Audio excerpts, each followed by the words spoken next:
Hello and good morning. Thanks for joining me tonight. Tonight, I want us to discuss. Today is not our usual midnight live broadcast, but tonight I want us to discuss about some situations surrounding Nigeria, situations surrounding the people living in this geographical area. Now, today I will be talking about the cost of building the wrong foundation, the cost of building on the wrong foundation. If, for example, now you're about to start building your house, you know the importance of foundation, right? You know the importance of foundation. You know that if you have a wrong foundation, definitely the building that you are going to set up is going to collapse. So we are talking about the cost of building the wrong foundation. Have you ever seen a house that collapsed? The problem of the house have to be with the foundation.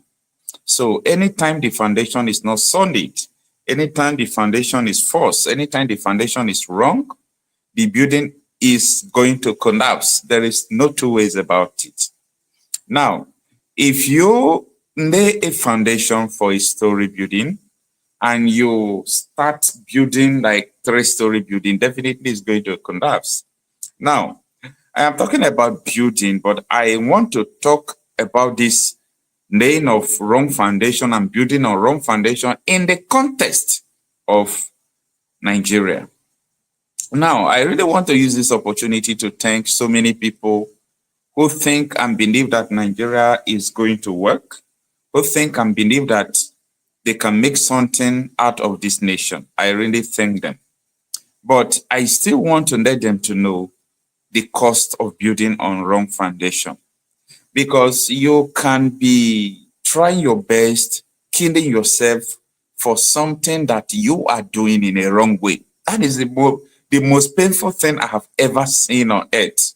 That you are trying to make something out of something. At the end, you discovered that you are totally building on the wrong foundation.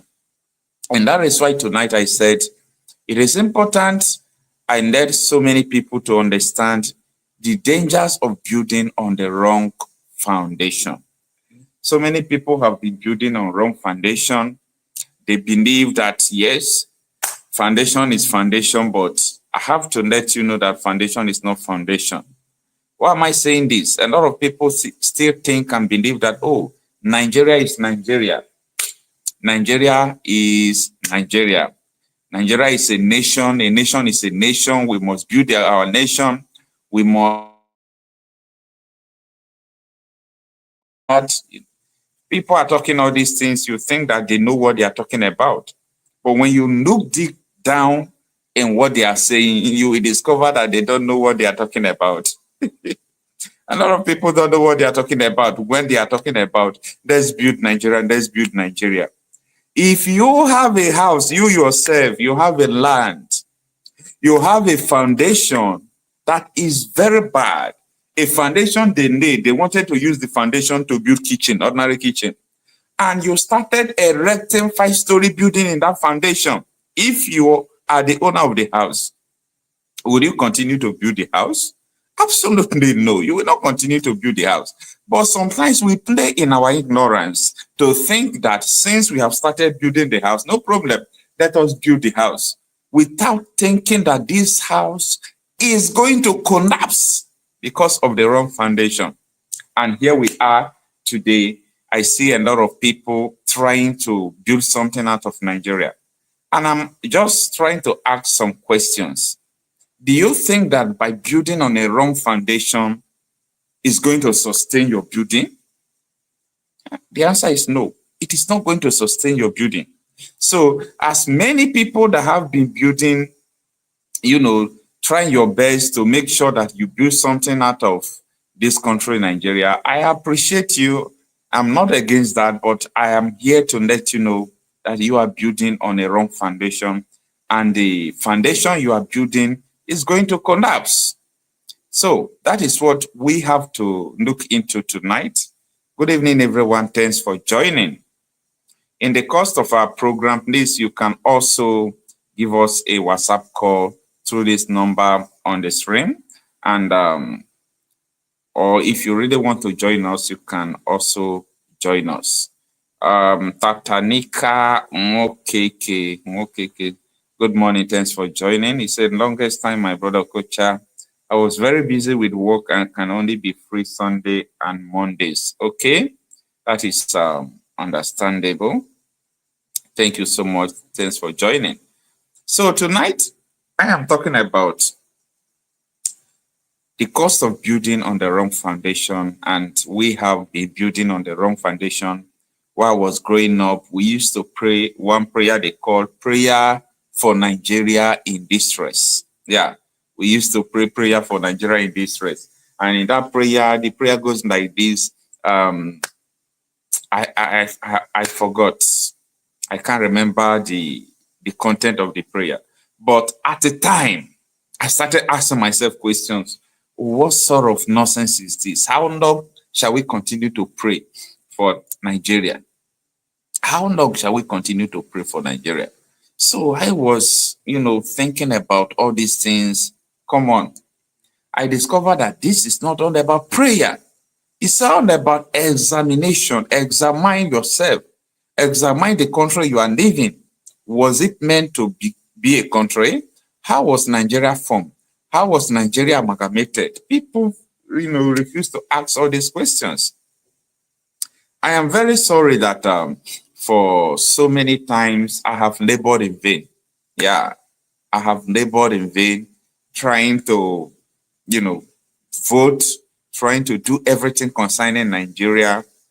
But I have beginning to realize that we are laboring on a wrong foundation. And as many laborers that are building on the wrong foundation, it is a news that is going to collapse. The foundation is going to collapse. And that is why today we can see in Nigeria, the foundation is already collapsed. And that is why no one can go to farm.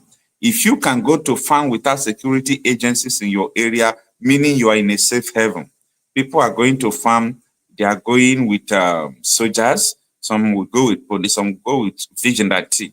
In the northern part of the country, they go with soldiers. In the south, they trust their own vigilante instead of soldiers, and they go with soldiers and so on and so forth. What sort of nonsense is this? What kind of life have we, find ourselves in? And upon all these things that is happening, and a lot of people still believe that it is going to work. Let's continue to build this nation. Let's continue to do this. Let's continue to do that. Come on, it is not going to work. It is not going to work. I've never seen any year where Nigeria gets better. I've never seen any year where Nigeria gets better. In some countries, you could see a better year, a better administration, a better things.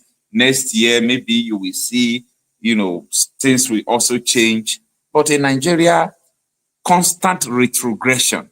Yeah, that is what we see. Constant retrogression. Everything will just be going by. So I want people to start asking questions.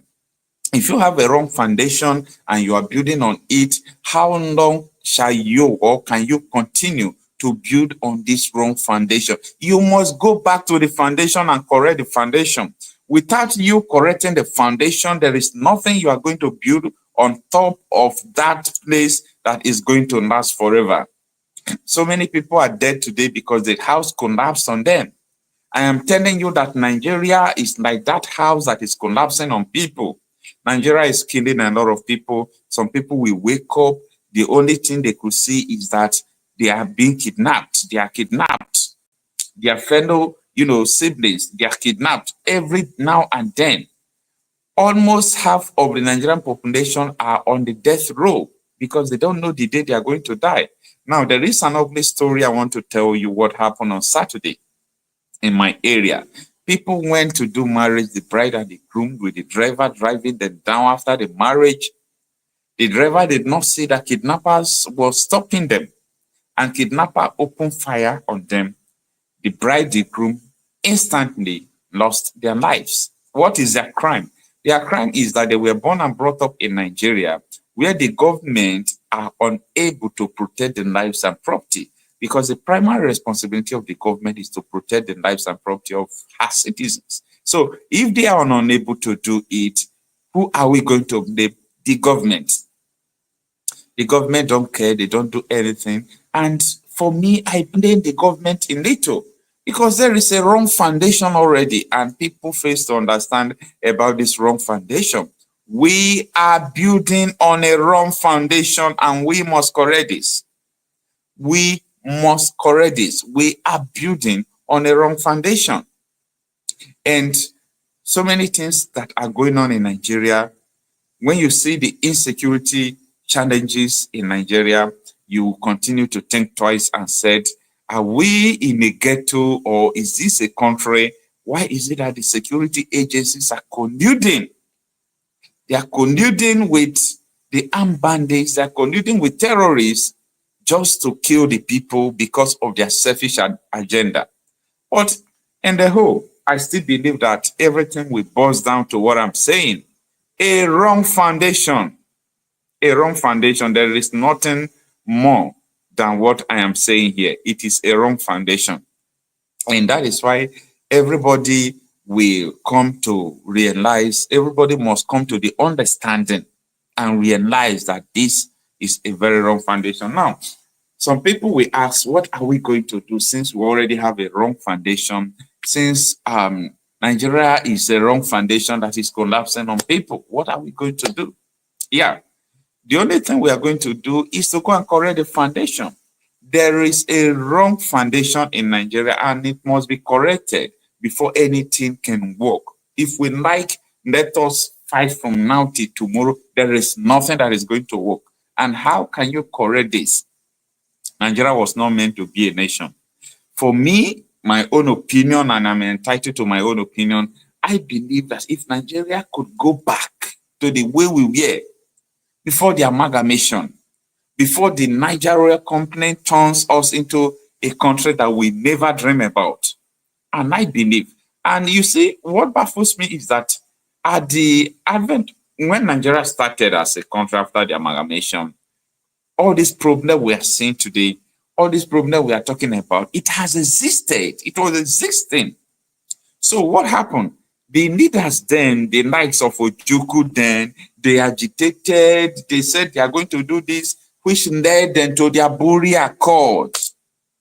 Because all this problem we are talking today is like problem that started ab initio, right from the beginning. It's not a recent problem. There is no new problem in Nigeria. There is no problem that we have never seen in Nigeria. Go back and read what happened before they went to Ghana to sign agreement they called Aburi Accord. Now, before I go forward, let's listen to Nate Odumegu Ojukwu, what he said about this Aburi Accord, because a lot of people misrepresent or misinterpret or was misinformed about what happened, why the Aburi Accord was not kept. Just imagine if this Aburi Accord was kept. Everybody is supposed to be in safe haven in Nigeria. Take a listen. But at the end of it, I don't want to go because these things are all, the tapes are available, the records are there. In fact, only about 2 weeks ago, I saw a set of the records again. The transcripts are available. But we talked about the Nigerian situation. And certainly, at the end, everybody says, oh, you told them this, you did that. The fact was that our case was so clear that I actually believe at the end of Aburi that the problem was not Gawan, but probably some ambassadors in Lagos who were pressing for something else. Because we understood each other. We agreed on every single point. The drafting was, in fact, my chief secretary with 2 other chief secretaries from the other side. They said, no. And drafted and agreed. We looked at it, we agreed. General Ankara read over the whole report again to us at the end. Asked us if we wanted to amend anything. No. At the end of all that, the position was so good that actually Ankara drove Jack, Gawan and myself to the airport. Jack was sitting on his left, I was sitting on his right. He was in the middle. And in the course of that journey, at a point, General Ankara shook his head and said, "Oh, thank you. Thank you. If only we can go on like this, everything would be all right." I believe I was the one. As I do now from time to time, I go for the dramatic. Suddenly I picked up Gawan's hand, put it on Ankara's lap, brought my other hand, placed it on it, and I said, "General sir, hold us together, I want to say something." So General Ankara put his hand on top of the two hands, and I said, "General, I want to assure you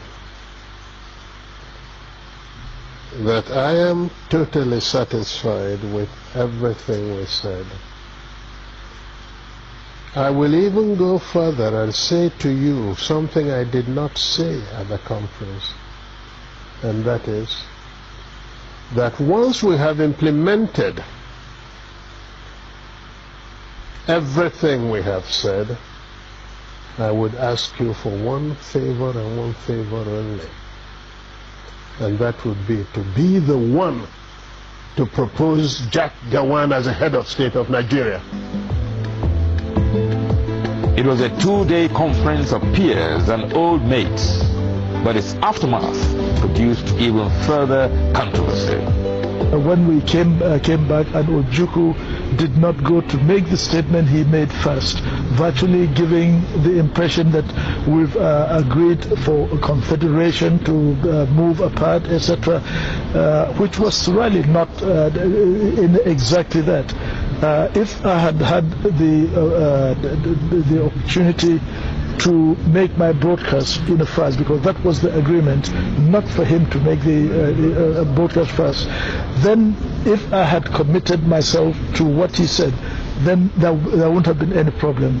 But he went and said certain things that certainly looked wrong, and therefore we saw in practically everything he did, I think it was for to play up to the gallery, not being sincere. At Aburi, yes, we agreed on area commands for the armed forces. At Aburi, we agreed that the police force would be decentralized. We agreed on those.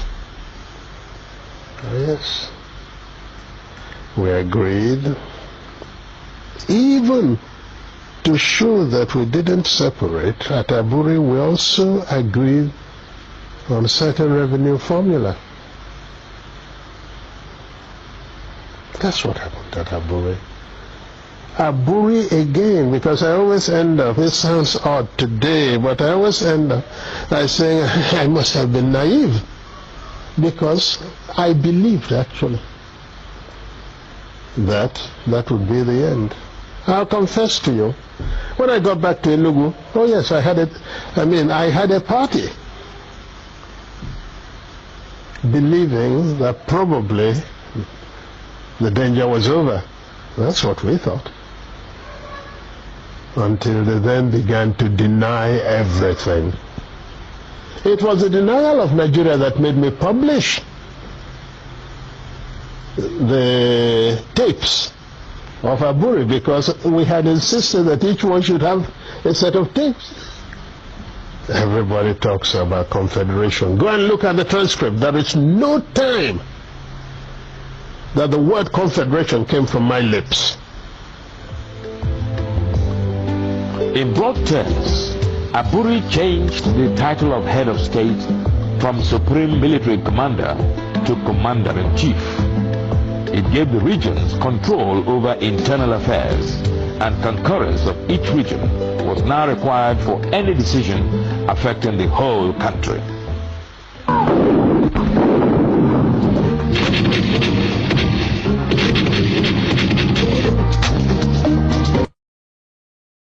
But at the end? Right. That was General Ojukwu and Gowon trying to explain what really transpired at Aburi. Now, for some of you who do not understand the content of this video you just listened to, Ojukwu was saying that when he came back from Aburi, he even had a party. He thought that the danger they saw was over, not knowing that the Nigerian state is going to deny almost everything that they discussed at Aburi. Now, Gowon really denied a lot of things, but what trapped them was the transcript of the business transacted at Aburi. The meeting, the content of the meeting at Aburi, the record was what trapped them. And that is why up to today, Gowon don't go around telling them that it was Ojukwu who said what they did not do in Aburi. So Gowon was like someone who was lying to himself. The truth is this: Nigeria can never be won. You see, these are the things our forefathers saw before they go into the war. They saw that everything is not going to work out well. They saw it. They knew that everything is going to go like this. And here we are today. And that is why today I'm talking about building on the wrong foundation. Actually, we have been building on the wrong foundation. And I think if we continue to build on the wrong foundation, God forbid, it is going to consume each and every one of us. It is actually going to consume us. Because the direction we are going to, people who are resisting regional government, who are resisting the division of Nigeria, who are resisting restructuring right from time, they are still the same. And their mission is just one. If you don't know about their mission, just listen to it. Abu Anudua Federal Constituency, River State. I want to get his words. He said personal matters that was envisaged, he says, by the people who drafted this constitution. And I want to quote him. The implication is, if the word personal is removed, Islamic law would have broader implications. The word personal was put there for a reason. Let's talk a bit about this whole conversation about Islamizing the country with our population and our dynamics.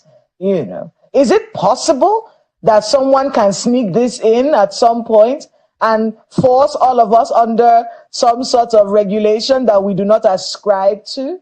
Is it possible that this can happen in this country? It is possible, and don't be deceived. It's going to happen. It is possible, and don't be deceived. It's going to happen. It is possible.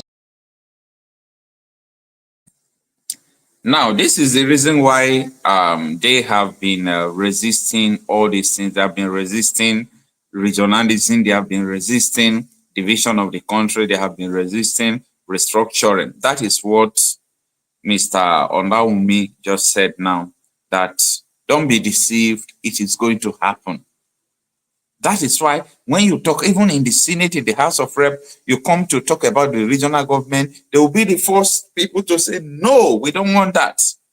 If you dig deep to the reason why they don't want that, it's just what we are saying today. But the question is, we cannot continue like this. Shall we continue like this and begin to pretend that nothing is going on? Actually, honestly, we are not going to continue like this.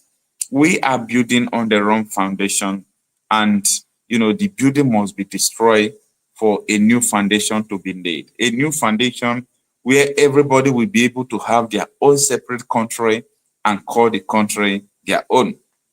All right. So that is the issue we are facing in Nigeria. There is nothing that I'm going to say about the wrong foundation regards to the insecurity challenges and how the government are sponsoring the people that you will not know. So a lot of things has been going on. Time with that number, we have talked, we have complained, but because these people already know what they are doing, so there is nothing our complaint is going to do again. They continue to do what they are doing. So help us, God. So thank you so much for joining me tonight. We are going to call it a day. Please do well to join me tomorrow. Thanks and God bless you.